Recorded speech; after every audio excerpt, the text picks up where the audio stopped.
buenos días para todos. El día de hoy entonces daremos inicio a la correlación clínico-patológica que será presentado por mí. Yo soy Paola Gallego, residente de Medicina Interna, y por la doctora Janine Orejuela, residente de Patología. Iniciaremos entonces presentando el caso clínico, posteriormente el enfoque diagnóstico y finalmente entonces pasará a presentar la doctora Janine Orejuela el resultado de la patología y su presentación. Entonces, es un hombre de 18 años de edad, indígena, soltero, vive en zona rural del departamento de Caldas, la escolaridad es 8º grado. Como antecedente patológico, tiene antecedente de una neumonía adquirida en la comunidad a la edad de 3 años y una anemia crónica en estudio con esplenomegalia. Sin embargo, no sabemos el tiempo de evolución de estos antecedentes. No refiere ningún otro antecedente patológico de importancia. La enfermedad actual, entonces el paciente ingresa remitido del Hospital de Caldas por un cuadro clínico de 4 meses de deposiciones diarreicas con sangre, dolor abdominal generalizado y ainamia. Consulta múltiples veces al hospital local de su pueblo, luego es remitido al Hospital de Caldas en la ciudad de Manizales, Caldas, por deterioro progresivo de su estado general, fiebre, hemorragia de vías digestivas superior con anemia secundaria con requerimiento transfusional. Las ayudas diagnósticas extrainstitucionales del Hospital de Caldas tiene entonces inicialmente unos laboratorios que evidencian una ferropenia, una BCG muy elevada, en 84.9, una vez PCR también muy elevado, aunque no tengo las unidades, leucocitosis con desviación a la izquierda. Del 18 de octubre una hemoglobina en 8.2, no tenemos los volúmenes normales, no tenemos los volúmenes, perdón, con una leucocitosis con desviación a la izquierda, adicionalmente una prolongación del TPT, una función renal conservada, una albúmina muy disminuida en 1.39, sin proteinuria en orina, una función renal normal, y tenemos estos valores de complemento. Sin embargo, no tenemos los valores de referencia y tampoco tenemos las unidades. Los gases arteriales en general, digamos que tienen un equilibrio ácido-base y los electrolitos están normales. Dentro de los estudios microbiológicos que se le hicieron al paciente, entonces tenemos una gota gruesa negativa, un coprocultivo negativo, un filarrain gastrointestinal que reportó una E. coli enteroagresiva, pero no se reportaron otros gérmenes, un coproscópico con glóbulos rojos 15 a 20 por campo, con una reacción leucocitaria aumentada y unos quistes en tamoda histolítica T0 a 2. Y unos hemocultivos al inicio, al ingreso al hospital del 15 de septiembre negativos. Tiene adicionalmente el 9 de octubre una PCR para Mycobacterium en jugo gástrico negativa, un VIH negativo, tiene unos hepatotropos negativos, una serología para toxoplasma negativa, una serología para virus Epstein-Barr y virus herpes con IgG positiva, y unos nuevos hemocultivos del 10 de octubre que también fueron negativos. Se le realizaron unos estudios endoscópicos, una endoscopia de vías digestivas superior que reportan a gastropatía eritematosa generalizada nodular corpoantral con una duodenitis eritematosa y hematosa de la segunda y de la tercera porción del duodeno. En la colonoscopia total se encuentra una ileocolitis eritematosa ulcerativa con compromiso marcado del ilio, del ciego, del colon derecho, del colon descendente, del sigmoide, del recto, menor en el transverso con una sospecha de ilio terminal. Por estos hallazgos endoscópicos, entonces se sospecha una enfermedad de Crohn iliocolónico como posibilidad endoscópica. Tiene una radiografía detrás con un derrame pleural derecho y una ecografía de abdomen que reporta un vaso de 12 centímetros con engrosamiento de las paredes del colon ascendente. Dentro de la evolución clínica, no tengo las fechas exactas, por eso no se las muestro relacionadas con los laboratorios, pero en general entonces lo que pasa con el paciente es que ingresa con sangrado gastrointestinal, con una anemia secundaria grave con requerimiento transfusional. Por los hallazgos endoscópicos se sospecha una enfermedad de Crohn, por lo que gastroenterología decide iniciarle pulsos de metilprednisolona, iniciarle salicilato y se sugirió infliximab, pero no queda claro si realmente fue iniciado o si se aplicó realmente.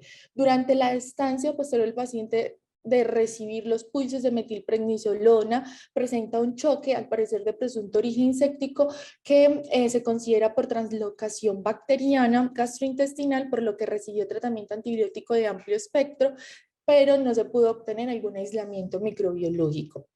Y nuevamente el paciente, finalizando su estancia en el Hospital de Caldas desde el 15 de octubre, presenta nuevamente episodios febriles, por lo que le solicitaron nuevamente cultivos microbiológicos que hasta el momento del ingreso del Hospital San Vicente iban negativos. El tratamiento que recibió entonces el paciente institucionalmente, recibió metilprednisolona 1 gramo por 5 días, continuó con prednisolona 50 miligramos cada 24 horas hasta el ingreso al hospital, mesalazina 1.5 cada 12 horas. Y también recibió antibiótico terapia de amplio espectro, recibió inicialmente albendazol, metronidazol, piperacilina, posteriormente recibió meropenem, vancomicina y posteriormente se le cambió a cefepime. Al ingreso entonces al Hospital Universitario San Vicente, ingresa con la enfermedad actual que ya les conté y en la revisión por sistemas, entonces se relata que no tenía síntomas respiratorios, que refería a una cefalea frontal moderada y dolor abdominal y que en la revisión por sistemas se encontraron que el paciente venía adicionalmente de su diarrea crónica de 4 meses con pérdida de peso, sudoración nocturna y fiebre subjetiva, y que para ese momento del ingreso ya no tenía diarrea. Al examen físico se encuentra una presión arterial de 93/53, una frecuencia cardíaca de 101, normosaturado y sin polimnia, y se anota que está febril, en aceptables condiciones generales, con una palidez mucocutánea generalizada y una desnutrición proteico-calórica. El abdomen ligeramente distendido, dolorosa la palpación en marco colónico con hepatomegalia y también con esplenomegalia. Y se le palpan múltiples adenopatías, una adenomegalia submentoniana de aproximadamente 3 por 3 centímetros, una adenopatía axilar derecha de 1.5 por 1.5, unas adenopatías inguinales bilaterales de 2.2 centímetros, las extremidades simétricas profundidas y no se reportan lesiones en la piel. Dentro de la evolución, entonces ya en el hospital, en el día 1 se considera nada vía oral, se deja con líquidos endovenosos, se solicitan nuevos estudios endoscópicos y una tomografía toracoabdominal.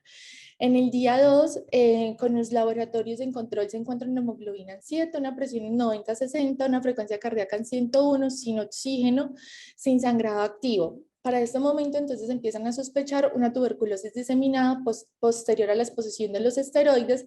Se le inicia el desmonte de metilprednisolona y se deja con una dosis de estrés de 15 miligramos día. Se solicita la biopsia por cirugía general de uno de los ganglios palpables, con estudios para microbiología y estudios para patología, y están pendientes entonces los estudios endoscópicos, y adicionalmente se solicita una PCR en orina para Mycobacterium en tuberculosis. En el día 3 se reportan dosis de posiciones blandas, persisten taquicárdicos 122 de frecuencia cardíaca, la hemoglobina le cae a 6.2, refiere que no tiene signos de hipoperfusión, se le transfunden 2 unidades de glóbulos rojos, solicita una PCR para micobacterias en materia fecal. Entonces, de estos laboratorios tenemos del 20 una anemia microcítica regenerativa con una leucocitosis, una desviación a la izquierda, algo de eosinofilia, unas plaquetas aumentadas, trombocitosis. Vemos en el extendido de sangre periférica anisocitosis, microcitosis y sin otras alteraciones, unos electrolitos normales, transaminasas, bilirrubinas normales, LDH normal, función renal normal y unos reactantes con una PCR aumentada, pero una procalcitonina negativa. Unos anticuerpos para VIH negativos, posteriormente pues se analiza más que fue cuando lo transfundieron, y una albúmina que subió respecto a la que tenía extrainstitucional en 2.7. Los eosinófilos aumentaron un poco en 1200, una GGT que estaba elevado con una fosfatasa levemente elevado y un ácido láctico en 6.2. En las imágenes que se le realizaron, entonces se le hizo la tomografía de tórax y abdomen, perdón, solamente de tórax, en donde se reportaban múltiples adenopatías en los niveles 2, 3, 4 y 5 a nivel cervical, bilateral, múltiples adenopatías mediastinales, paratraqueales superiores e inferiores, paraórticas, subcarinales, axilares bilaterales, y una consolidación en el segmento basal posterior derecho. En la tomografía de abdomen se encuentra un hígado aumentado de tamaño sin lesiones focales, se encuentran unas glándulas suprarrenales de aspecto normal, un vaso que alcanza los 16 centímetros sin lesiones focales y un engrosamiento mural en el ciego y el enilion distal. Adicionalmente, también se encuentran múltiples adenopatías subfrénicas, paraórticas, interaortocadas, precadas, adyacentes a la vasculatura renal bilateral, ilíacas comunes, externas, internas bilaterales, obturadores, inguinales y mesentéricas que tienen un centro hipodenso por necrosis. En la evolución de los días siguientes del paciente, en el día 4 se reporta una deposición con sangre, persiste con leve taquicardia, consideran que la GGT podría ser una manifestación extraintestinal del Crohn o que los cambios de consolidación basal derecha podría ser por la tuberculosis. Se solicitan unos ANCAS por inmunofluorescencia, una vitamina B12 y un ácido fólico, y por esa consolidación basal entonces se solicita una fibrobroncoscopia con lavado broncoalveolar. En el día 5 refiere que no tiene dolor abdominal, pero que enfermería reporta una deposición melénica, está estable hemodinámicamente, taquicárdico, se solicitan unos laboratorios de control. En el día 6 refiere que no tiene ni diarrea ni sangrado y tampoco síntomas respiratorios, satura 96%, todavía está pendiente la colonoscopia. Y en el día 7 refieren que el día anterior había presentado un nuevo episodio febril, persiste taquicárdico, pero por ahora es estable y se esperan los estudios que se solicitaron. Los estudios endoscópicos entonces tienen una endoscopia digestiva superior que reporta incompetencia del cardias con una duodenitis crónica. Adicionalmente, se reporta en la colonoscopia que no se puede visualizar muy bien la válvula ileocecal por la severa inflamación que tiene el colon, por lo que no se hacen maniobras, la preparación regular con todo el colon y el recto, severamente inflamado, con una mucosa congestiva ulcerada, extensamente con pseudopólipos, con pus abundante fétido, friabilidad notable, una tubulización por pérdida del patrón vascular, y que este aspecto le sugería al endoscopista una colitis mediana severa. Entonces se tomaron las muestras pues para patología y acá están pues las imágenes que se enviaron. Dentro entonces del resto de los laboratorios tenemos pues que hicieron unos ANCAS pero por ELISA negativos, y del resto de los laboratorios pues persistía con la anemia. Y dentro de los estudios microbiológicos entonces de esas muestras de colon, un KBH, una baciloscopia y un Ginesper que se le hizo fueron negativos. Del lavado broncoalveolar, todos los estudios también microbiológicos negativos, el GRAN, el VAR, el KOH y el Ginesper para micobacterias tuberculosas también negativo. Y el Ginesper en orina para micobacterias tuberculosas también fue negativo. En su evolución, entonces en el día 8 se reporta nuevamente fiebre, deposiciones líquidas de color café, persiste taquicárdico, los campos pulmonares inagregados, están esperando la biopsia, y para el día 9 persiste taquicárdico con aumento de las adenopatías de cuello, y está pendiente pues el resultado de la biopsia que ya se la realizaron, y hasta acá tenemos entonces la historia clínica con pendientes los resultados de la histología de colon y la histología de ganglio linfático.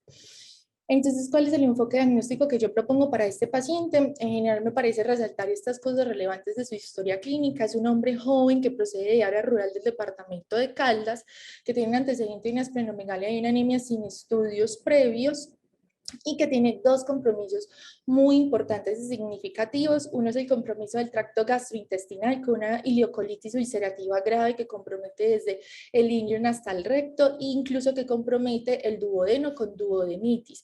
Adicionalmente, un compromiso muy importante del sistema reticuloendotelial con adenomegalias necróticas generalizadas, incluso palpables, principalmente en la región cervical, y una hepatosplenomegalia también en sus hallazgos clínicos. Que tiene como un dato muy importante es que surge un deterioro clínico grave después de que el paciente recibe inmunosupresión con los pulsos de metilprednisolona. Y hay otros compromisos que nos pueden ayudar a enfocar el caso clínico, que es que tiene una consolidación basal derecha, un compromiso pulmonar y un compromiso nutricional muy importante que se reporta con albuminemia grave y una desnutrición proteico-calórica. Así que para iniciar el enfoque de este caso clínico, propongo hacerlo desde el compromiso gastrointestinal, posteriormente apoyándonos en ese compromiso reticuloendotelial tan importante y con los otros hallazgos pues, de laboratorio. Así que cuando nosotros hablamos de ileocolitis, en general tenemos múltiples causas. Casi siempre se va a pensar en enfermedad inflamatoria intestinal, pero esta va a tener algunos imitadores, incluso imitadores tanto endoscópicos como imitadores histológicos. Siempre en la enfermedad inflamatoria intestinal no tiene un hallazgo patognomónico para su diagnóstico, por lo que se debe hacer un ejercicio juicioso descartando otras causas.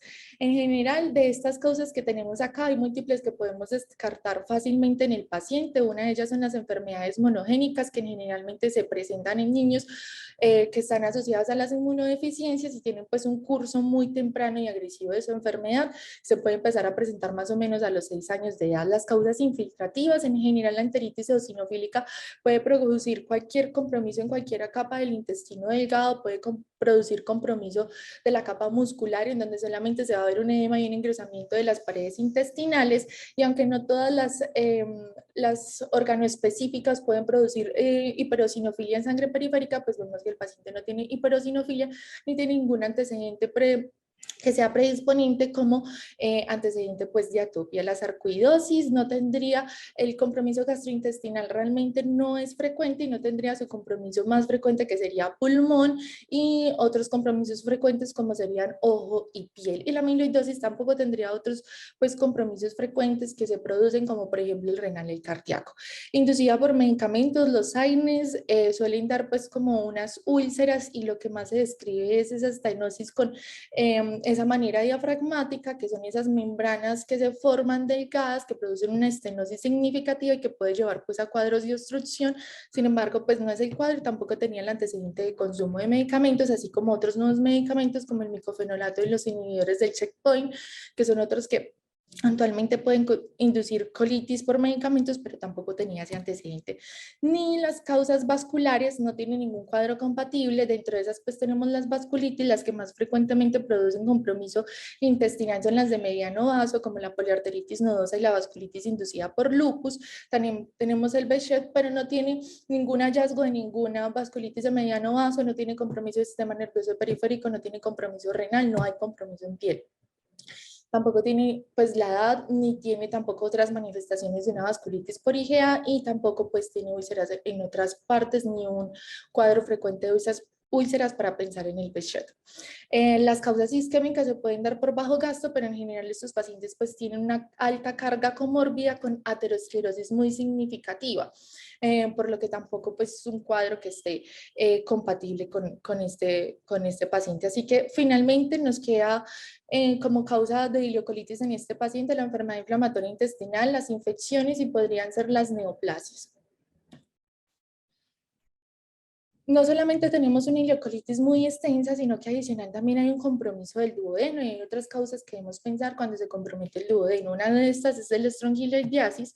Sin embargo, el estrongiloidiasis, aunque sí puede producir mucho compromiso gastrointestinal, incluso imitar una enfermedad de Crohn, suele tener otras manifestaciones. Puede tener manifestación en el sitio por donde la larva ingresa, con algunas zonas petequiales. La migración de la larva por el sistema linfático puede producir reacciones urticariales en piel, y uno de los primeros órganos que se va a comprometer es pulmón, por donde migra la larva a través del sistema linfático y venoso, en donde puede haber pues un infiltrado alveolar eosinofílico. Posteriormente, después de que presenta síntomas en piel y síntomas respiratorios, va a presentar los síntomas gastrointestinales, pero vemos pues que este no era el cuadro específico del paciente. Aunque esa exposición a esteroides pudo haberlo llevado a un síndrome de hiperinfección, en general las radiografías de tórax son muy características, que vemos pues que no es nada parecido a lo que se reportaba en el paciente. Adicionalmente, pues tampoco tenemos compromiso en piel ni una hiperosinofilia en sangre periférica, solamente una eosinofilia leve. Así que muy poco probable que este sea el cuadro que explique los síntomas del paciente. La giardiasis puede producir también diarrea aguda y diarrea crónica. Sin embargo, digamos que el compromiso es sobre todo gastrointestinal, no tiene compromiso del sistema retículo endotelial.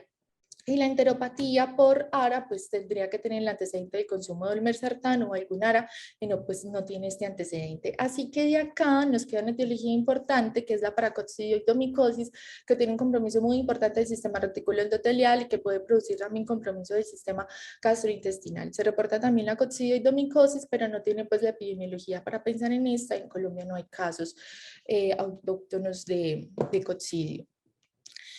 Y el otro compromiso, entonces, muy importante por el cual podemos enfocar el paciente y pensar en alguna causa, se trata entonces de las linfadenopatías y ese compromiso del sistema reticuloendotelial tan generalizado. Digamos que en general, como las linfadenopatías tienen tantas causas, pues siempre debemos tratar de buscar otro síntoma localizador que nos ayude como a buscar una etiología de esas linfadenopatías. Acá tenemos, por ejemplo, algunas enfermedades como la sífilis, que aunque puede producir proctocolitis, no suele producir hepatosplenomegalia ni el resto del cuadro que tiene el paciente, no es la clínica de una leptospirosis. Cuando tenemos linfadenopatías mesentéricas, podemos pensar en algunas etiologías como la salmonela y la yersinia enterocolítica, y cuando se acompaña de síndromes pulmonares, principalmente las que producen más adenopatías generalizadas acompañadas de hepatosplenomegalia, son la tuberculosis, la histoplasmosis, y vemos que la paracoccidioidomicosis tiene el mayor número de cruces porque produce un compromiso del sistema reticuloendotelial bastante amplio. Así que juntando estas dos manifestaciones clínicas principales que tiene el paciente, nos quedamos en que probablemente podría tener una causa infecciosa, que por todo ese cuadro clínico, un deterioro progresivo, rápido, después del inicio de la inmunosupresión, que presenta pues con esos hallazgos endoscópicos que se presentan acá posteriormente a ese pulso de esteroides, con una fiebre persistente, con sudoración nocturna de 4 meses de evolución, lo que más sugiere es que sea una etiología infecciosa, pero también podría asociarse a una neoplasia, no podría decir que puede tener síntomas B, y dentro de estos hay 3 tumores que comprometen el intestino delgado, principalmente la adenocarcinoma, el tumor carcinoide y el linfoma. El adenocarcinoma y el tumor carcinoide se suelen presentar como masas, pueden ser masas principalmente en el ilion. Sin embargo, el linfoma sí tiene unas manifestaciones que pueden ser distintas y que pueden no ser masas, así que digamos que podría ser, digamos que estas, pero definitivamente un adenocarcinoma no. Así que acá nos quedamos con que podría ser una causa infecciosa probablemente, pero no descartamos, digamos, una neoplasia como el linfoma. Y hablaremos un poco de enfermedad inflamatoria intestinal porque fue pues el primer diagnóstico que recibió el paciente. Entonces, en general, la enfermedad de Crohn puede afectar cualquier segmento del tubo digestivo. Muy importante que el diagnóstico debe integrar siempre una historia clínica muy completa con hallazgos físicos, hallazgos endoscópicos por imagen y la histopatología, porque no hay ninguna característica patognomónica que nos permita confirmar la enfermedad, no hay ningún laboratorio o hallazgo que tenga un valor predictivo positivo o negativo lo suficiente como para confirmarla o descartarla. En general, es un cuadro crónico que se caracteriza por periodos de recaída y de remisión de dolor abdominal, diarrea y sangrado rectal.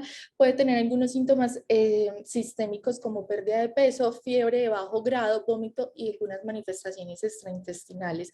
Los hallazgos endoscópicos pueden ser variados, los más típicos es la distribución parchada de inflamación con lesiones alteradas, con zonas de intestino que puede estar sano, asociado a zonas de intestino comprometido, úlceras profundas, lineales, estrelladas o serpiginosas que pueden tener una apariencia empedrada. En la histología, con infiltrado de células inflamatorias, irregularidad focal de las criptas y granulomas no caseificantes. En las imágenes se puede ver si hay enfermedad penetrante, si hay complicaciones como los abscesos, y adicionalmente también podemos ver alteración en la grasa con proliferación de la grasa eh, pues mesentérica, que puede ser, digamos, que una manifestación del Crohn. Los marcadores serológicos tenemos a los ASCAS que están más o menos en el 60-70% de los pacientes, pero también se puede presentar hasta en un 15% de los pacientes con colitis ulcerativa y hasta en un 5% de los pacientes con otras causas de colitis que no es enfermedad inflamatoria intestinal. Así que vemos que realmente no tenemos todos los hallazgos que nos permitan apoyarnos en un diagnóstico de enfermedad de Crohn. Puede tener varias presentaciones, puede ser estenosante, puede ser penetrante debido a las fístulas que se forman entre el intestino, otras estructuras, y pueden comprometer pues cualquier parte. Hasta un tercio presenta enfermedad del intestino grueso, otro enfermedad ileocolónica y un tercio enfermedad del intestino delgado, pero pueden también presentar compromiso de todo el tracto gastrointestinal. Tiene múltiples manifestaciones gastrointestinales que se presentan hasta en el 43% de los pacientes, como las oculares dadas por uveitis, como las articulares, ya sea artritis o espondilitis anquilosante. Se puede asociar también con colangitis primaria esclerosante, sin embargo es mucho más frecuente la asociación con la colitis ulcerativa. Y vemos pues que el paciente tampoco tenía ninguna de estas manifestaciones. En piel puede haber pioderma o eritema gangrenoso. Y el tratamiento en general es la inmunosupresión. Así que con esto, digamos que tenemos varios elementos en contra para pensar que esto pueda explicar el cuadro clínico del paciente.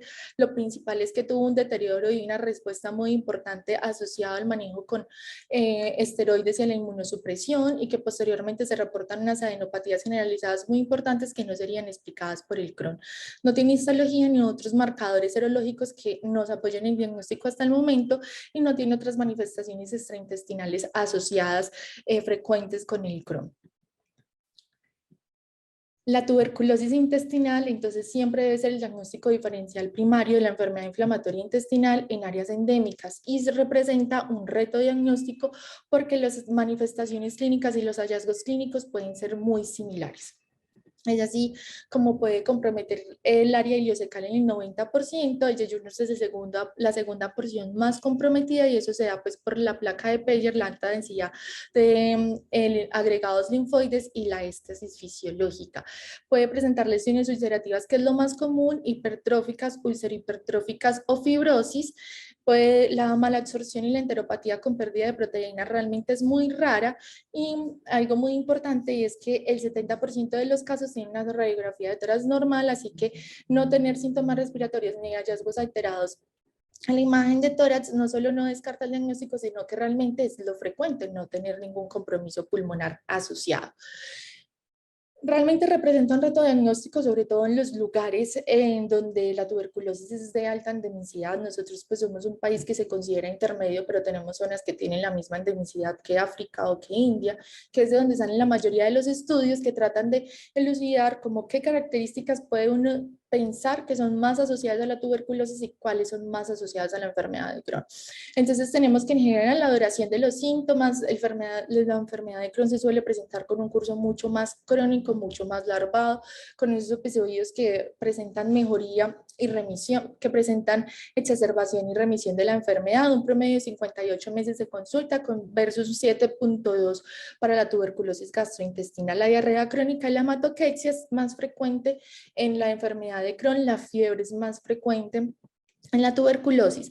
Hay algunos hallazgos que se consideran o que se han visto en todos estos estudios con los análisis multivariados que pueden ser algo de estadísticamente significativos a la hora de diferenciar estas dos enfermedades, y es la presencia de ascitis, la presencia de infiltrados pulmonares y la presencia de linfadenopatías generalizadas, que van a apoyar mucho más un diagnóstico de tuberculosis intestinal. Realmente la serología no tiene una utilidad diagnóstica. Vemos que casi en la misma proporción están positivos tanto en tuberculosis como enfermedad de Crohn. Hay otros hallazgos entonces en la colonoscopia que se han descrito.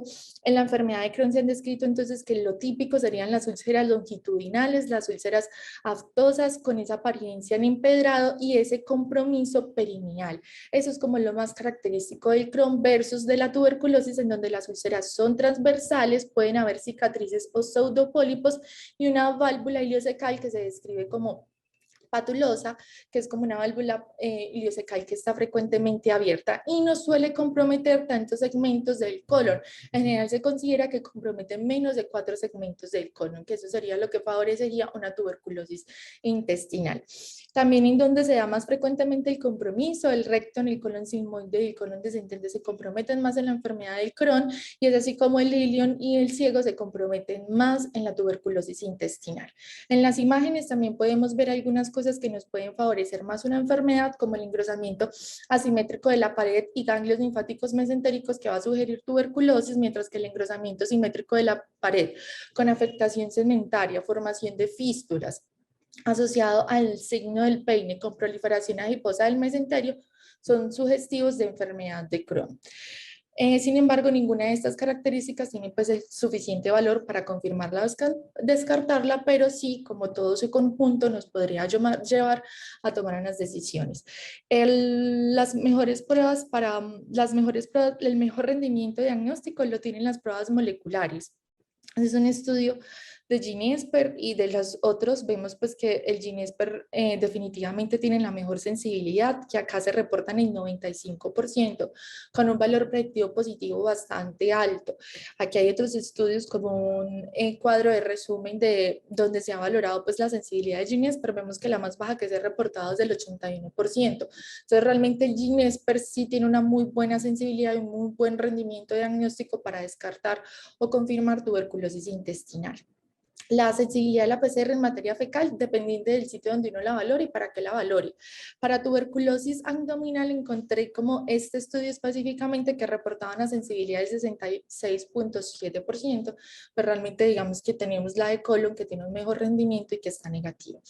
Entonces realmente tendríamos cosas a favor de que fuera una tuberculosis intestinal. Es un paciente que viene de área endémica, pues vive en Colombia, es una enfermedad frecuente, tiene esos síntomas constitucionales marcados, tiene ese compromiso ganglionar que puede ser muy sugestivo, un compromiso ileocecal que es el frecuente de tuberculosis y con pseudopólipos en la colonoscopia, pero hay algo en contra muy significativo y es que tiene 3 pruebas Ginesper, tanto en colon, en lavado broncoalveolar, en orina negativa, sin una PCR extrainstitucional en jugo gástrico negativa. Entonces tiene 4 pruebas moleculares negativas. Yo creo que esto, digamos, que nos disminuyó mucho la posibilidad diagnóstica. Una afectación más es muy extensa, mucho más de 4 segmentos. El compromiso hepático y esplénico que tiene no es el característico de compromiso de tuberculosis, que suele ser micro o macronodular. Entonces, definitivamente, digamos que lo que más baja la posibilidad de tuberculosis son las pruebas moleculares negativas. Otras causas de liocolitis infecciosa que realmente no son compatibles con el cuadro sería ya la yersinia, que suele producir una diarrea autolimitada a 3 semanas, que puede producir pues ese síntoma de pseudoapendicitis con unas manifestaciones reactivas posteriores, ya sea artritis reactiva o eritema nodoso. Y la mebiasis, que suele producir es una disentería aguda por lo general. Las manifestaciones extraintestinales suele ser acceso hepático y compromiso de otros órganos, que es realmente bastante infrecuente, y las complicaciones gastrointestinales más temidas son la colitis necrosante aguda y el megacolon tóxico en menos del 0.5% de los pacientes, que realmente pues nada de esto es lo que presenta el paciente. Y el citomegalovirus, que produce las úlceras en saca bocado, el paciente tampoco tiene los factores de riesgo y el compromiso en intestino delgado por citomegalovirus es realmente poco frecuente. En cuanto a las neoplasias, entonces les había dicho que podría ser de pronto un linfoma por ese compromiso del sistema reticuloendotelial tan alto. El tubo digestivo es el segundo sitio extraganglionar más frecuente en donde se afecta el linfoma Hodgkin, y digamos que lo más frecuente es que sea gástrico, pero el intestino delgado también se puede afectar. Puede tener síntomas muy inespecíficos que pueden imitar cualquier otra enfermedad, y en general los que producen compromiso gastrointestinal son el linfoma B de células grandes, el linfoma del manto, el folicular y el linfoma T intestinal, que es asociado a enfermedad celíaca. Sin embargo, vemos que los hallazgos endoscópicos, aunque son diversos, pueden realmente no son los que encontramos en el paciente. Aquí vemos que puede haber como una manera difusa, como unos pólipos. Adicionalmente puede haber como unas lesiones ulcerosas, una enfermedad como polimatosa. Vemos acá un compromiso difuso, que puede ser unos hallazgos muy inespecíficos. Esto también va a depender pues del tipo de linfoma, pero en general vemos pues que el linfoma B puede causar cualquiera de estas manifestaciones. El linfoma T asociado a enteropatía produce unas manifestaciones demasiado difusas, puede ser solamente eritema, y el linfoma del manto produce esa manifestación de poliposis linfomatoide, que es como se ve acá en la imagen, que tampoco pues representa como esos hallazgos que tiene el paciente. Y el linfoma folicular puede presentarse con pólipos blanquecinos que algunas veces se asocian a ulceración. Entonces hay varias cosas en contra para descartar un linfoma. Lo primero es que los linfomas son muy quimiosensibles, por lo tanto responden demasiado bien a los esteroides.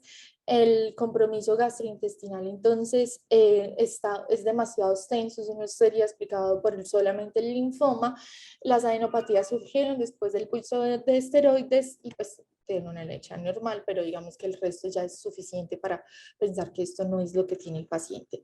La histoplasmosis puede producir enteritis y colitis en una muy buena proporción en la histoplasmosis diseminada, hasta en el 70-90%, aunque no toda es sintomática, y sintomáticas están al 3 al 12%. Los factores de riesgo que conocemos pues es la remoción de los suelos, ya sea por edificaciones o actividades al aire libre, que implique este factor de riesgo, y se diseminan por lo general en pacientes con inmunocompromiso como el HIV, en los medicamentos inmunosupresores, en edades extremas o en algunas otras causas de inmunocompromiso.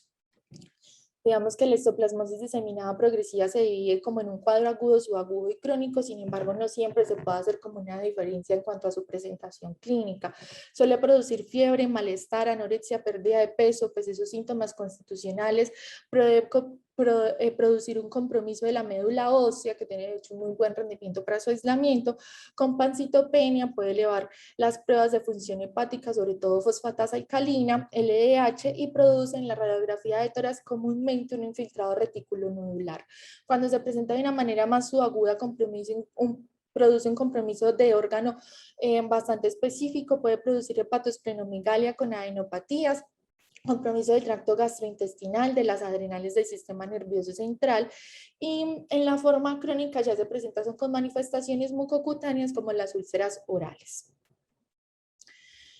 Tenemos entonces que el compromiso gastrointestinal se pueden presentar con dolor abdominal, fiebre, pérdida de peso, y en la endoscopia pueden verse ulceraciones macroscópicas del intestino delgado y grueso que se ven hasta en el 40% de los pacientes, y puede llevar a la perforación por úlceras penetrantes. Puede producir endocarditis, meningitis, y la afectación de las glándulas suprarrenales sí se describe de manera frecuente, que puede ser sintomática hasta en el 10%, pero que en series de autopsia se ha encontrado hasta en el 80%. Otra de las cosas que sí es más característica de la histoplasmosis es el compromiso pulmonar. Vemos que síntomas respiratorios los presenta hasta en el 80%, y en esta cohorte colombiana vemos que más del 60% tenía síntomas respiratorios, solamente un 20% tenía una radiografía de tórax normal, y que los hallazgos alterados de la radiografía de tórax en más del 80% de los pacientes eran infiltrados o nódulos, y no se describe como tal consolidaciones como parte de las manifestaciones pulmonares. Así que a favor tenemos que realmente podría explicar ese compromiso del sistema reticuloendotelial, y que el tracto gastrointestinal es frecuentemente afectado y que puede producir pues esa colitis extensa y que tiene una elevación de fosfatasa alcalina. Sin embargo, lo que hace pensar que probablemente pueda tener otra explicación es la ausencia de los síntomas respiratorios, y que en la tomografía tienes una consolidación y no es infiltrado reticulonodular característico. Adicionalmente, su factor de riesgo, pues que hasta el momento conocemos, es una desnutrición, pero no conocemos otro factor de inmunosupresión asociado, entonces no suele ser lo característico como para que se le disemine una histoplasmosis. Y finalizando entonces la paracoccidioidomicosis, digamos que es una micosis importante porque es una micosis que se restringe a Latinoamérica, principalmente a Sudamérica, básicamente por debajo de México hasta Argentina. Y vemos que Colombia es uno de los países que más reporta casos de paracoccidioidomicosis. En los estudios ecológicos se ha visto que tiene pues como un hábitat de cierta manera medio restringido, que es básicamente en donde hay altas precipitaciones pues de lluvia, en donde hay cursos de agua con alta humedad, con una temperatura que varía hasta los 17 y 24 grados centígrados. Y en Colombia, en un estudio ecológico se encontró que estaba como, se encontraba demasiado en los cultivos en donde habían cultivos de café, algunas veces de tabaco, y más del 60% de los pacientes afectados suelen ser agricultores. Afecta más a pacientes por encima de los 30 años, y en los textos se describe que puede ser la micosis más frecuente en los pacientes inmunocompetentes. Los factores de riesgo suelen ser desnutrición, tabaquismo y abuso de alcohol. Tiene 4 formas de presentación clínica, pero la enfermedad activa se puede presentar como crónica, aguda o subaguda de tipo juvenil. La crónica produce compromiso pulmonar y úlceras orales, y la subaguda o tipo juvenil sería la que podría ser compatible con el cuadro clínico del paciente. Lo más característico de esta forma subaguda es que se produce en pacientes menores de 30 años, usualmente pacientes adolescentes o adultos jóvenes. que se tiene una diseminación predominante a través del sistema reticuloendotelial. Entonces produce adenomegalias muy grandes, sobre todo adenomegalias supraclaviculares y adenomegalias cervicales y axilares, pero puede producir unas adenopatías generalizadas bastante frecuentes, incluso cuando produce adenopatías mesentéricas pueden coalescer y formar masas. El hígado y el vaso están afectados hasta en el 50% de los casos con alteración del perfil bioquímico hepático. Puede producir invasión de la médula ósea y el tiempo medio de consulta es por lo general 2 meses y se asocia pues con esos síntomas constitucionales. También puede producir compromiso en piel, pero no es frecuente, 23% que pueden ser lesiones ulceradas.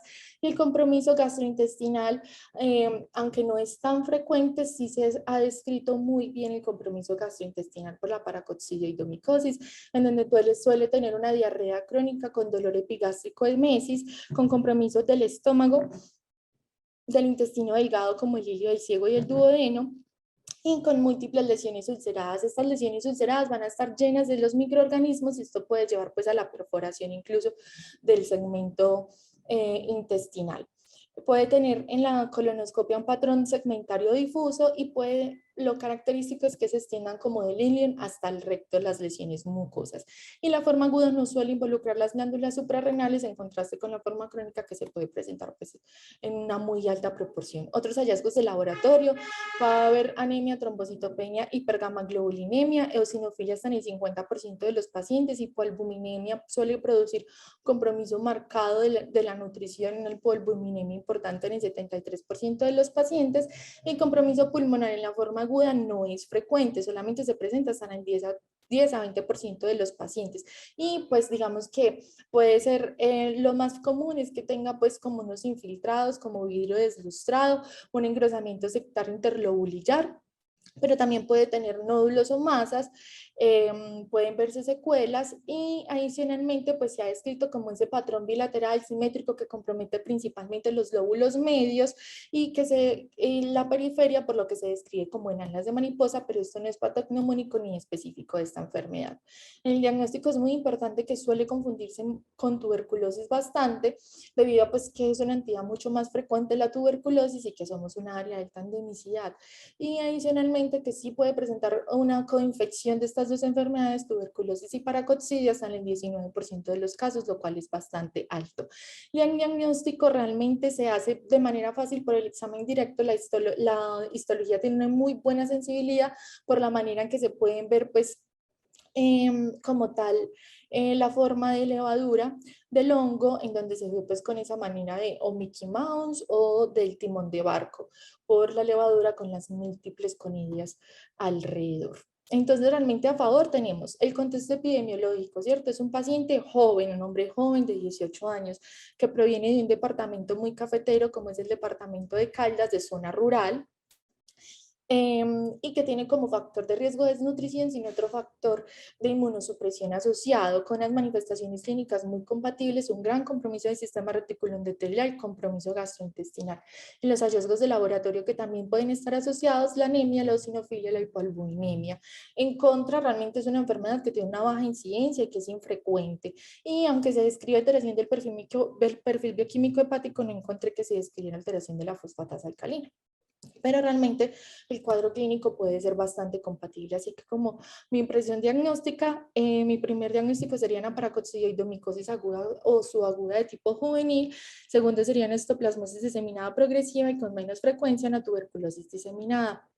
Y como último, pues quiero dejar esta diapositiva de la doctora Ángela Restrepo, que es una científica colombiana antioqueña que realmente dirigió el laboratorio de micología de la OEA por mucho tiempo y dedicó su vida investigativa a estos dos hongos, principalmente la paracoccidioidomicosis, y los invito a ver este capítulo de Parque Explora, de Ciencia en Bicicleta de ella, que realmente me pareció muy bonito, y les dejo su diapositiva final a modo pues de invitación.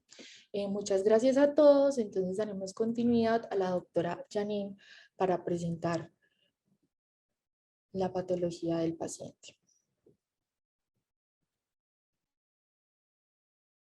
Listo. Buenos días. Ya les voy a compartir la pantalla. Listo, ahí están viendo bien la pantalla. Sí, se ve súper bien.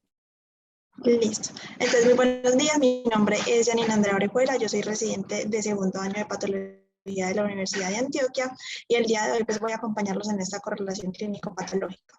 Este es el contenido que tenemos preparados para el día de hoy. Vamos a hablar del caso clínico, un poco del enfoque diagnóstico, generalidades ya pues del diagnóstico, la epidemiología, la fisiopatología, el compromiso gastrointestinal y unas conclusiones.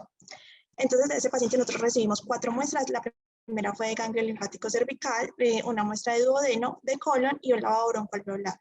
El lavado broncoalveolar no lo tengo acá el día de hoy, pues porque fue un lavado broncoalveolar normal, negativo para microorganismos y negativo para neoplasias. En la biopsia de ganglio linfático, entonces aquí vemos un ganglio linfático que desde el menor aumento ya tiene su arquitectura francamente alterada y que cuando llegamos al 10X vemos que esto se da por la presencia de abundantes granulomas.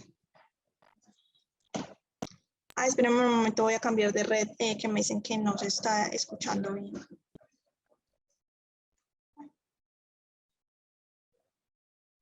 Sí, te estamos escuchando. ¿Sí me están escuchando bien? Sí, se escucha bien. Listo, qué pena. Entonces ya desde el 10X vemos que esa alteración en la arquitectura se da por la presencia de abundantes granulomas. Ya al mayor aumento, entonces vemos que estos granulomas presentan abundantes células gigantes multinucleadas de tipo Langhans y también de tipo cuerpo extraño, en los cuales se observan estos elementos intracelulares que están señalados con la flecha roja, que son redondos de diferentes tamaños, compatibles con formas fúngicas que en general miden más de 10 micras en medio de estos espacios que se ven ópticamente vacíos.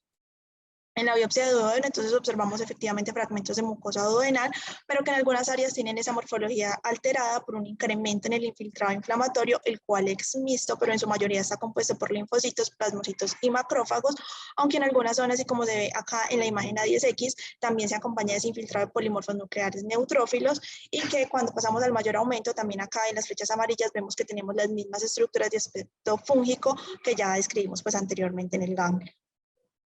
Finalmente, en el colon podemos ver que la mucosa colónica también presenta en algunas áreas alteración en esa arquitectura, por ese aumento en el infiltrado inflamatorio mixto, muy similar al duodeno, pero que aquí además también en algunas áreas logramos identificar formaciones de granulomas, también con células gigantes multinucleadas, muy parecido en el ganglio. Y cuando nos acercamos acá, también vemos esas mismas estructuras micóticas que hemos estado ya describiendo previamente. Entonces, ¿cuál es el algoritmo diagnóstico que debe seguir un patólogo cuando se enfrenta a una biopsia donde se sospecha una infección por levaduras y hongos pues, similares a levaduras? Lo primero es que vamos a partir de un paciente que tiene alguna anoxa. Por ejemplo, dentro de los factores de riesgo encontramos las alteraciones en la anatomía normal, como por ejemplo la presencia de un catéter permanente o alteraciones en la microbiota que ocurren con el uso de antibióticos, y es aquí pues cuando las levaduras de nuestra propia microbiota, como la Candida albicans, pues se han convertido en una de las causas más comunes de infección nosocomial, y alteraciones en la respuesta inmunitaria debido, por ejemplo, a causas virales, farmacológicas o genéticas. Todo esto pues va a aumentar el riesgo de una infección fúngica. Alternativamente, algunas infecciones fúngicas también son patógenos accidentales, como es el caso de los patógenos fúngicos dimórficos endémicos y cuya alteración debe ocurrir pues, usualmente después de una exposición ambiental. Acá los ejemplos que más conocemos son la histoplasmosis después de una exposición, por ejemplo, a excremento de murciélago, o la coccidiomicosis después de la exposición a este organismo en áreas desérticas. Finalmente, algunos hongos también pueden ingresar al cuerpo por inoculación traumática, como son los miembros del complejo de la Sporotrichis schenki, que también es conocida como la enfermedad del jardinero de las rosas. Ahora, una vez nosotros ya tenemos claro el contexto del paciente, se pasará a la identificación definitiva de este organismo y la histopatología, donde tenemos 2 escenarios. El primero es que sea posible únicamente utilizando criterios morfológicos, como por ejemplo ocurre cuando nosotros vemos la cápsula demostrable, que es muy indicativa del criptococo, mientras que en otros casos definitivamente no vamos a lograr este nivel de diferenciación, y en este caso, pues una descripción detallada de las características presentes, pues generalmente van a permitir que se logre una categorización clínica y que va a permitir que pues, el médico tratante seleccione una terapia. Otro componente importante para que nosotros logremos una adecuada clasificación de los microorganismos son las tinciones especiales de histoquímica que se utilizan en la evaluación de tejidos que contienen estos elementos. Entonces, muchos hongos van a ser visibles en secciones histológicas tenidas con hematocilina o eosina de rutina, como nos ocurre, por ejemplo, con la cándida o también con el criptococo. Por el contrario, otros pues, van a ser muy difíciles de identificar desde la hematocilina eosina, que es la tinción de rutina, como por ejemplo el histoplasma, la Sporotrix, entre otros, por eso, cuando se sospecha un hongo con base en la respuesta inflamatoria o cuando lo observamos en la microscopía o por la historia clínica, entonces se deben realizar tinciones de histoquímica específicas de rutina, pues diseñadas para la detección de estos elementos fúngicos, en donde tenemos la tinción del ácido periódico de Schiff y de la plata metenamina. Sobre la plata metenamina es importante saber que se logra a través de la precipitación de la plata, que es muy inespecífica y que no solo tiñe hongos, sino que también pues tiñe bacterias comunes, micobacterias y nocardia, y además pues se puede precipitar en el neutrófilo y en otros elementos tisulares, lo que al ojo inexperto pues puede resultar muy engañoso y pues puede resultar en una interpretación errónea. Y también tenemos otras tinciones que van a ser muy útiles para la identificación del Cryptococcus neoformans, que en estas está incluido el musicarmín, el Alcian Blue y la fontana de mazo. También es importante conocer que la sensibilidad pues, de estas sesiones de histoquímica dependen de varios factores, dentro de los que están el número y el tipo de microorganismo que esté presente, la elección de la tinción que se haga, la capacidad del observador para reconocer el patógeno y el aumento pues, que uno utilice para la evaluación de la lámina y el tiempo dedicado también a la búsqueda de este.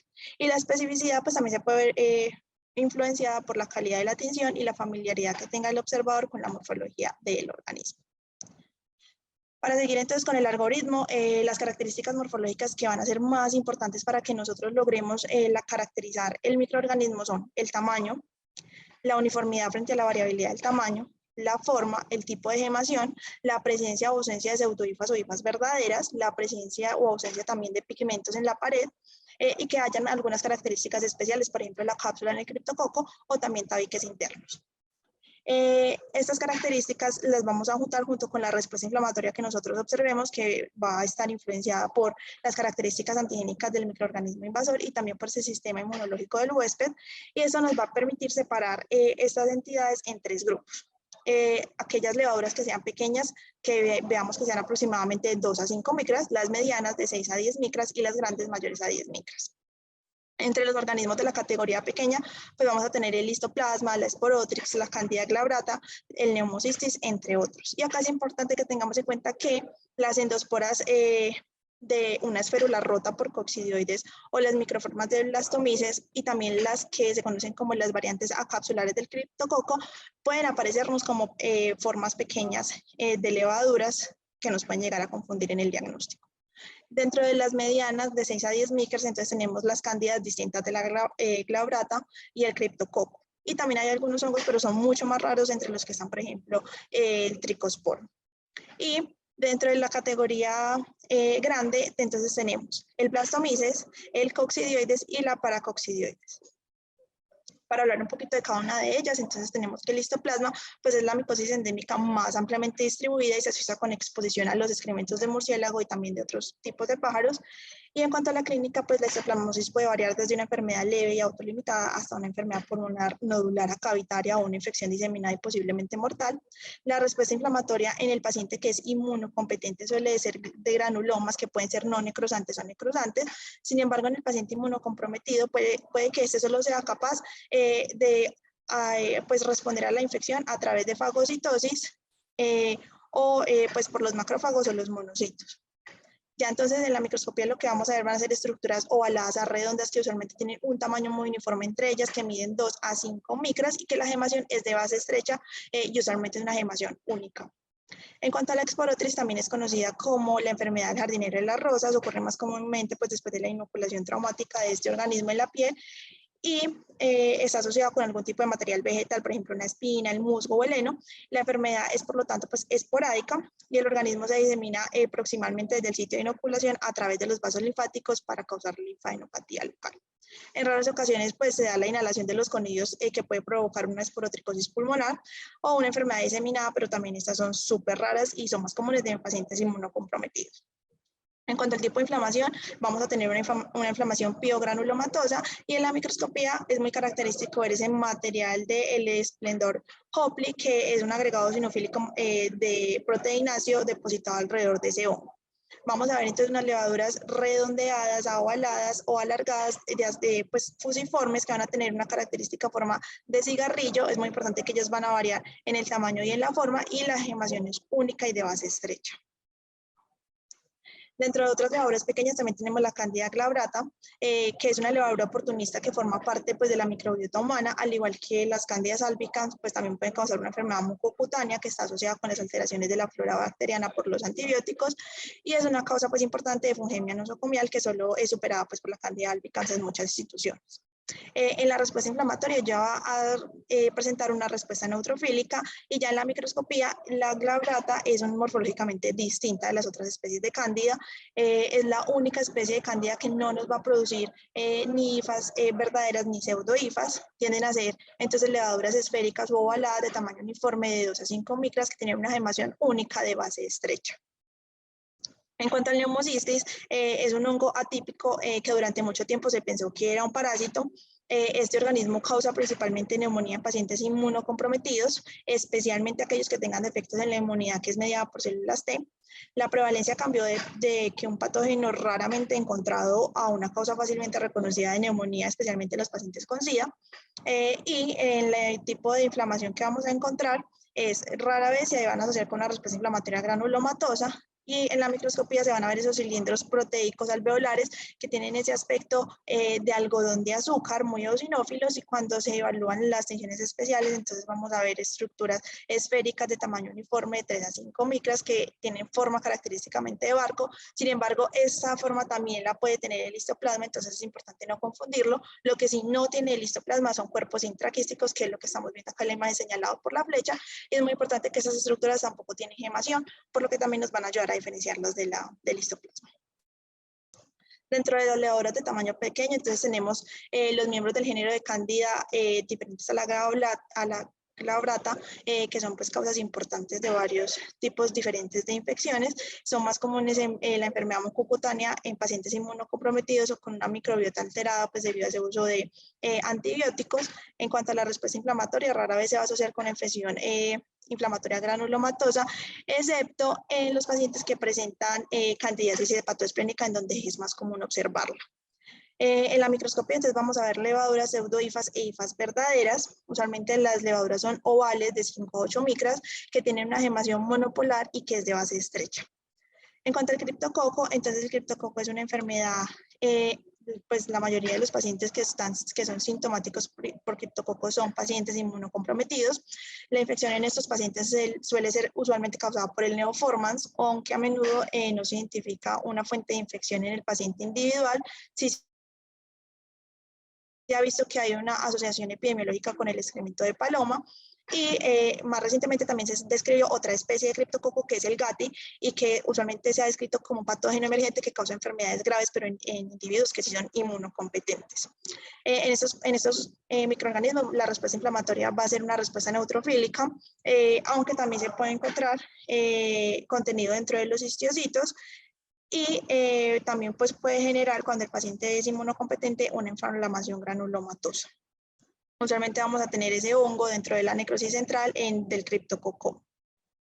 Ya muchas veces el criptococo, aunque se tiñe mal en la hematocilina eosina, lo podemos identificar, y van a ser estructuras redondas de tamaño irregular y variable, con gemación de base estrecha y una cápsula que vamos a poder teñirla pues con las tensiones para musicarmín. Pueden tener melanina y pigmentos similares a la melanina en sus paredes, por lo que también la fontana de Mason pues nos ayuda a identificarlos. En cuanto a las levaduras grandes, entonces tenemos el Blastomyces, que es particularmente endémico del medio oeste y del centro-sur de los Estados Unidos. La enfermedad generalmente ocurre después de una exposición ambiental, aunque se desconoce la fuente definitiva. En contraste, pues, con muchos hongos dimórficos, la respuesta inflamatoria del Blastomyces suele ser piogranulomatosa, y de ella se han descrito microformas o microvariantes que tienen un tamaño más pequeño, de 2 a 5 micras, y que, como les mencioné previamente, pues nos pueden confundir con otro tipo de micosis. Ya entonces en la microscopía vamos a ver que realmente ellos son las levaduras son esféricas a ovaladas de un tamaño uniforme de 8 a 15 micras, que tienen una gemación única, pero es de base ancha, como vemos en la imagen. La pared celular es gruesa y es de doble contorno, y recordar, pues, la parte de las microformas. En cuanto a la coccidioides, es una de las enfermedades micóticas endémicas de América del Norte y que está presente también en el sureste de los Estados Unidos y se extiende a América Central y del Sur. Hay un aumento pues, de la incidencia de esta enfermedad por exposición en regiones áridas y semiáridas. La respuesta inflamatoria que se observa en la mayoría son grandes granulomas que son necrosantes. Y curiosamente los eosinófilos pueden estar presentes en cantidades relativamente altas en áreas de inflamación granulomatosa activa. La característica pues, diagnóstica definitiva es que nosotros observemos esas esférulas intactas. Las esférulas maduras pues, van de 10 a 80 micras y están llenas de endosporas que son ya de un tamaño más pequeño, de 2 a 10 micras, pero que aumentan de tamaño a medida que se convierten en esférulas inmaduras. Ya las endosporas liberadas y las esférulas inmaduras pueden confundirse con otras levaduras, particularmente cuando están adyacentes entre sí, y nos pueden confundir con histoplasma o con también un blastomices. Sin embargo, acá lo que nos va a orientar es que vemos elementos fúngicos esféricos que no están quemando y que son de tamaño variable para hacer el diagnóstico diferencial, por ejemplo, también con un criptococo. Ya entonces teniendo esto claro y volviendo al caso, entonces la plata metenamina del ganglio linfático, que fue pues donde mejor se puede observar la morfología de las estructuras de aspecto fúngico, desde el menor aumento se ve que esta ya es positiva para hongos en abundante cantidad y que cuando nos acercamos a caracterizarlos, entonces vemos que son levaduras grandes, usualmente mayores a 10 micras, con múltiples emaciones y que son de base estrecha, y que van a permanecer adheridas acá a la levadura madre, dando esa característica de timón de barco. Otras de ellas, como vemos acá también señalada con la flecha naranja, tenían una gemación doble, por lo que toman esa forma característica de Mickey Mouse, todas estas pues compatibles con el diagnóstico de una paracoccidioides. A este paciente también se le hizo tinción de mucilcarmina y tinción de Fontana de Mason, pues desde la hematocilina eosina también se pensó que podía tratarse de un criptococo, pero estas fueron negativas. En el ácido proteóico de Schiff se encontraron características similares a las de la plata metenamina, y acá se corre también de rutina Sil-Nielsen y Sil-Nielsen modificado, que también pues, fueron negativos. Ya entonces, para hablar un poco de la paracoccidioidomicosis, esta es una infección fúngica sistémica que no es contagiosa, cuya transmisión pues, persona a persona aún no se ha documentado. Además, se encuentra pues, restringida a un grupo de países, específicamente en Centro y Suramérica. Y acá es importante recalcar que el nicho de la paracoccidioides es desconocido. Sin embargo, se han encontrado estructuras en el suelo, sobre todo en esos bosques que son húmedos de alta pluviosidad, que se encuentran entre los 2.000 y 3.000 metros sobre el nivel del mar, o en cultivos también con altos niveles de humedad, sobre todo los cultivos de café y de tabaco. Asimismo, se han aislado también estructuras micóticas en animales, específicamente el armadillo, pues ellos tienen sus madrigueras en el suelo, lo cual apoya que probablemente el nicho de la paracoccidioidomicosis pues, sea la tierra. De aquí que, pues, que las personas que usualmente se ven afectadas son aquellas que trabajan en agricultura, en jardinería, en el transporte de vegetación, movimiento de tierras y preparación del suelo, sobre todo en los cultivos de café, algodón, caña de azúcar o de tabaco, y también fumar se usa con un mayor riesgo de enfermedad y posterior afectación pulmonar, siendo 14 veces mayor este riesgo en fumadores versus no fumadores, al igual que el alcoholismo con un aumento del riesgo del 3.5 veces.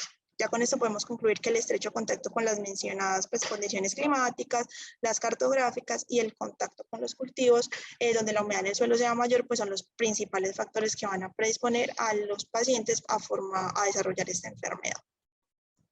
Este hongo se considera un microorganismo termodimórfico saprofito, lo que significa que puede dar lugar tanto a colonias correspondientes a un moho como a una levadura, siendo pues la temperatura el único factor conocido hasta la fecha que es capaz de desencadenar este cambio, y este fenómeno tiene lugar cuando el beta-glucano predominante en el moho es sustituido casi por completo por el alfa-glucano de la pared de la célula en su fase levaduriforme.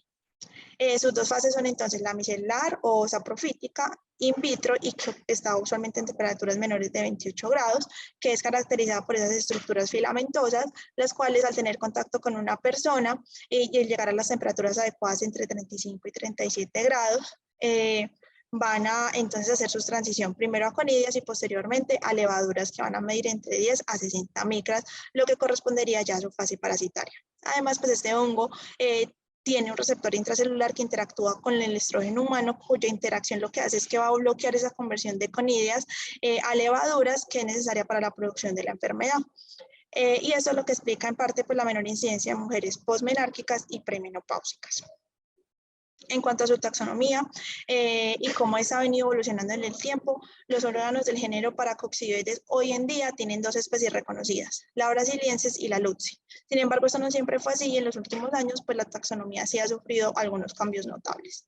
Tenemos que las primeras descripciones clínicas están previas a la conquista y que sí podrían corresponder a esta enfermedad. Sin embargo, el primer caso reportado oficialmente fue en 1908 por Lutz en Brasil, quien estudió en un paciente que tenía lesiones nasofaringias y adenopatías cervicales, observó el microorganismo que estaba pues en su estado parasitario y lo describió como un organismo multigemante. Obtuvo también los cultivos y comprobó el dimorfismo del hongo. Sin embargo, en ese momento no le dio ningún nombre al agente etiológico y reportó la enfermedad como una hifoblastomicosis pseudococcidioidal. En 1912, Splendor y Carini estudiaron nuevos casos y obtuvieron el agente etiológico. En ese momento lo llamaron Simonema brasiliensis. Y entre 1927 y 1930, los estudios sistematizados de Almeida pues ya dieron grandes aportes al tema, aclarando la confusión que existía respecto a la etiología, con lo que se denominó la enfermedad granuloma paracoccidioidico y se le dio el nombre al hongo como Paracoccidioides brasiliensis. Y de hecho hasta el 2005 la brasiliensis se consideraba la única especie que causaba esta micosis. Y no fue sino hasta el 2006 cuando Matute y compañeros a través de estudios genotípicos revelaron variaciones en la Paracoccidioides brasiliensis y abarcaron 4 variantes genéticas. En ese momento entonces se llamaron S1, PS2, PS3 y PS4. Y ya en 2009, Turicini y compañeros proponen una nueva clasificación, se describió por primera vez el Paracoccidioides luci en la región media oeste de Brasil y pues que fue nombrada así en honor a Lutz, que fue la persona que reportó el primer caso de Paracoccidioides.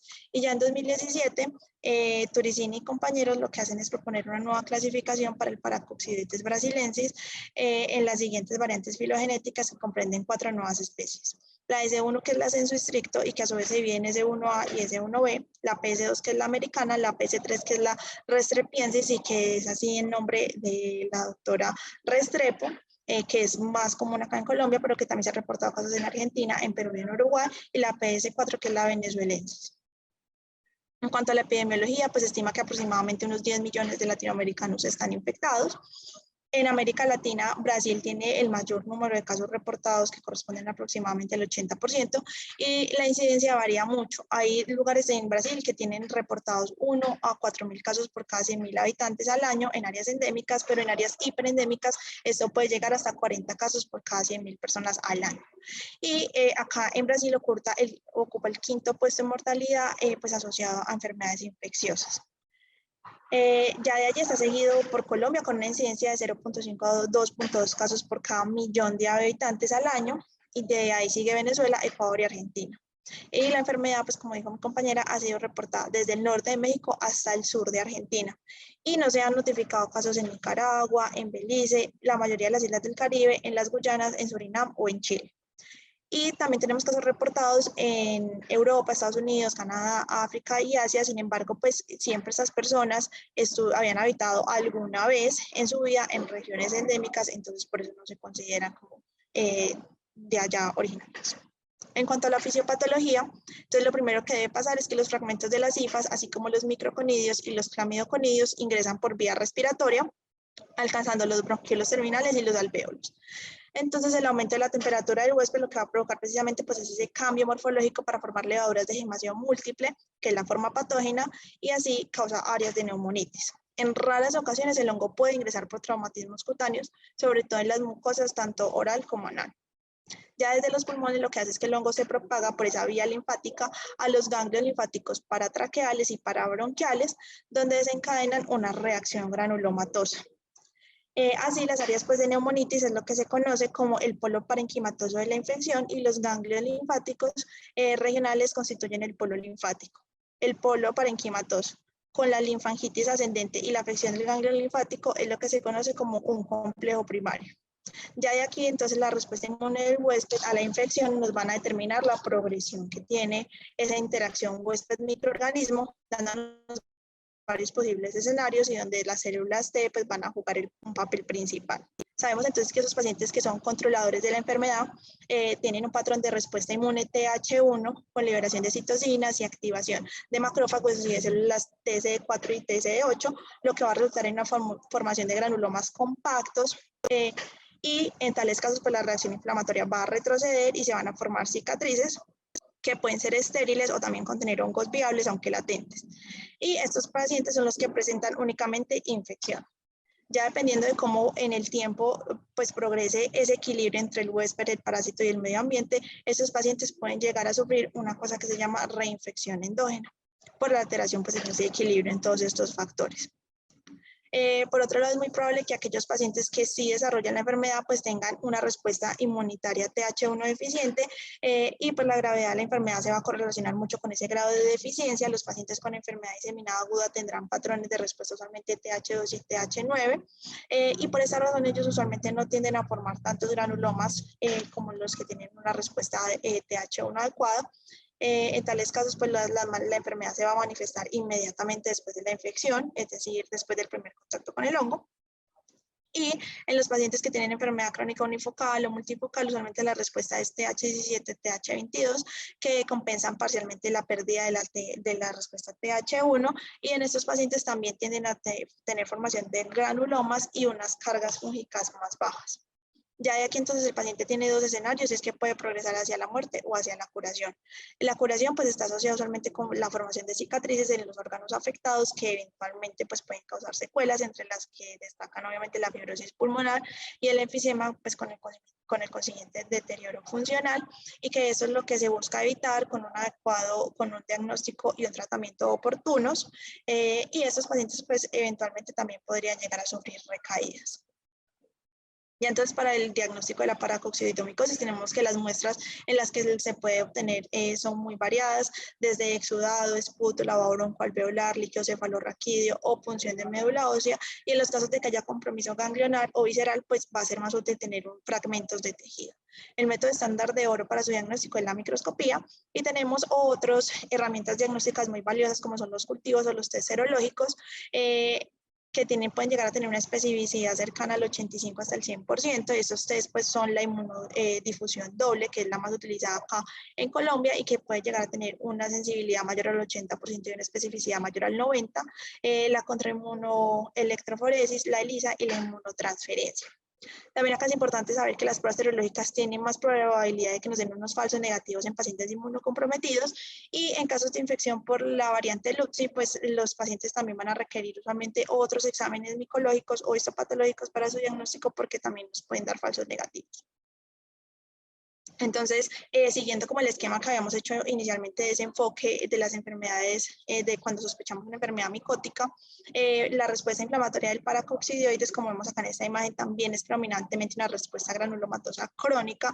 Cuando ya vamos a ver las levaduras pueden estar presentes desde la tinción de la hematocilina eosina, como ocurrió en este paciente, y muchas veces lo que vamos a ver son esas estructuras, como ven acá, multigemantes y en forma de huella de oso. Y ya las secciones especiales, pues es una levadura, la levadura madre es una levadura muy grande, entre 10 a 50 micras, y que puede ser monogemante, bigemante o multigemante. Usualmente es de base estrecha, y esas gemaciones miden de 2 a 5 micras, las cuales cuando es multigemante pues van a dar esa apariencia característica de timón de barco. Y que cuando son bigemantes pues nos van a dar la característica de Mickey Mouse. Ya en cuanto al compromiso gastrointestinal, el cual es realmente muy raro, les traigo acá este artículo publicado en 2021 en el Journal de Enfermedades Infecciosas de Brasil, donde realizaron un reporte de caso y una revisión sistemática. Se trató entonces del reporte de caso de una paciente femenina de 32 años de edad que estaba previamente sana y asintomática, quien acude al servicio de urgencias por presentar un dolor agudo en el abdomen inferior derecho, irritación peritoneal y distensión abdominal. La cavidad oral y la piel eran normales. Se le realizó una tomografía computarizada que fue sugestiva de apendicitis, y la radiografía de tórax fue normal. La paciente fue intervenida quirúrgicamente, encontrando una ileitis perforada supurativa grave, y ya en el estudio anatomopatológico vieron una infección granulomatosa crónica, tanto en el ilion como en el intestino grueso, y en las adenopatías pericólicas sin evidencia de enfermedad inflamatoria intestinal. Y en la plata metenamina encontraron estructuras fúngicas en timón de barco, pues que eran compatibles con paracoccidioides. En cuanto a la revisión sistemática, en el análisis final ellos incluyeron 34 referencias con un total de 46 informes de casos, que incluían casos de Brasil, la mayoría de ellos, el 65.2% eran provenientes de acá, también casos reportados en Perú, Argentina y en Colombia. El 71.1% de esos pacientes fueron hombres con una edad media de 35.2 años y una mortalidad general del 12.8%. La presentación clínica más común de esos pacientes fue dolor abdominal y pérdida de peso, hasta en el 67.3%, diarrea en el 65.2%, sangrado digestivo bajo en el 30.4% de los pacientes, vómito en el 21.7%, masa abdominal en el 17.3%, estreñimiento en el 6.5% y melenas hasta en un 2.1%. Las localizaciones gastrointestinales más frecuentes fueron el intestino grueso en el 78.2% de los pacientes, seguido por el delgado en el 52%, en la boca en el 19% y ya más raro, afectación en el ano con el 4% y el esófago con el 2%. En general, entonces, los sitios que tenían las localizaciones más comunes acá fueron el ilion, el ciego, colon ascendente y transverso con el 20%, el 19% y el 11% respectivamente. Se dieron cuenta que el compromiso gastrointestinal usualmente es más común en las formas agudas y subagudas, o sea, en la tipo juvenil, y el principal diagnóstico diferencial que se planteaba en algunos de estos pacientes, hasta en el 21.7% de ellos, fue la enfermedad inflamatoria intestinal, que usualmente el simulador por excelencia fue la enfermedad de Crohn. Estos pacientes además en la colonoscopia tenían múltiples úlceras de colon, tanto superficiales como profundas, intercaladas con áreas de mucosa normal e incluso también podían presentar áreas de estenosis. En algunos otros artículos también pues que leí, este compromiso gastrointestinal por paracoccidioides es de aproximadamente hasta el 29%, y hasta el momento pues no hay como ningún factor de riesgo para su desarrollo que se haya podido identificar en estos pacientes. Y acá para traer otro como apartado importante, muy interesante, y es las condiciones que se asocian comúnmente también con la paracoccidioides. Este estudio es un estudio de corte retrospectivo que fue publicado en 2011, donde analizaron datos de 1.000 pacientes entre 1960 y 1999. En un área de Brasil donde la paracoccidiomicosis es hiperendémica. Se observó entonces una relación hombre-mujer de 6:1, una distribución por edades de 3 a 85 años con una mediana de 40 años. El 12% fueron niños o adolescentes menores de 20 años y el 86% eran hombres. La forma aguda o subaguda de la enfermedad representó el 25.4% de los casos, y vieron que el tabaquismo y el alcoholismo fueron informados en el 64% y en el 37% de los pacientes respectivamente. Y en este artículo encontraron que la tuberculosis se encontraba asociada a esta micosis en el 8.3%. Sin embargo, en otros artículos se ha encontrado una asociación hasta en el 20% de los casos, la cual es una asociación importante. Estos pacientes también presentaron estrongiloidiasis en el 9.1% de los casos, enfermedad de Chagas en el 8.6%, VIH-Sida en el 4.2%, lepra en el 1.5%, y estos pacientes además tenían EPOC, el 10.7% de ellos, y neoplasias malignas asociadas en un 6.4%. Por lo que es importante tener estas condiciones asociadas en cuenta a la hora de enfrentarse a un paciente con diagnóstico de paracoccidiomicosis y no dejar de lado la tuberculosis, que pues es relativamente común en ellos. Ya en las conclusiones, entonces tenemos que esta micosis es un problema de salud pública en Latinoamérica, es considerada una enfermedad ocupacional en las poblaciones rurales. El primer desafío que tenemos para el diagnóstico es efectivamente lograr llegar y pensar en la enfermedad. El diagnóstico a través de las pruebas micológicas e histopatológicas a menudo es evidente para el médico experimentado en áreas endémicas, e identificar a aquellos pacientes con las características clínicas compatibles permitirá el correcto diagnóstico y la instauración del tratamiento antes de que se desarrollen secuelas fibróticas de la enfermedad, lo cual puede llegar en algunos cohortes a ocurrir hasta en el 50% de los casos. Y pues también acá quisiera terminar esta revisión con una mención pues, honorífica a la doctora Ángela Restrepo, quien nos acompañó hasta el 3 de febrero de este año, y que como mi compañera también lo mencionó, pues la paracoxidiamicosis fue su pasión, dedicó gran parte de su vida académica a estudiarla y nos aportó mucho conocimiento valioso sobre esta. Muchas gracias.